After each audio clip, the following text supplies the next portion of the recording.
Alex, I want to circle back to something you said earlier, which is that security concerns have fallen by the wayside. And I think we had a couple of comments just saying, hey, security is still a concern. Maybe talk a little bit about security with AI and why you think what advancements you've seen and maybe why we think it's less of a concern these days.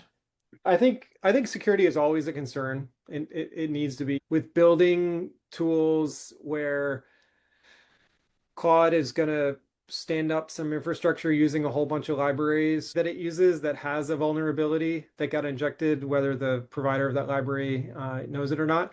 And then that gets pulled into your software. And so, like one of the things we do as a software vendor, we have a packages security process that gets reviewed every day. And when there's critical vulnerabilities that come in those, we have to patch them on a time frame that's very short, depending on the criticality um, of the problem. And so that's a good practice, but Ridgeline is a firm of 400 software engineers. We have quite a large code base, and it's essential for us to follow practices like that. For a smaller project, a vibe coded project or a smaller application you build, you still want to be thinking about that.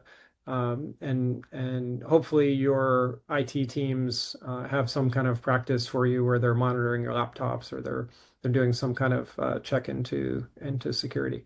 So I think that's one of the things that's top of mind when it comes to building custom software for security. The rest of the security related things are, I'd say, more generalized, not necessarily specific to AI. It's like, how does access and entitlements work? How does did you build a tool that provides access to data that half the company shouldn't see?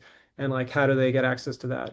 Did you hook it up to your SSO, or is it just like a blanket access? So those are the kind of more standard things that, again, you want to make sure you probably have security practices and procedures for the firm, and you want to make sure that those apply to your custom software as well.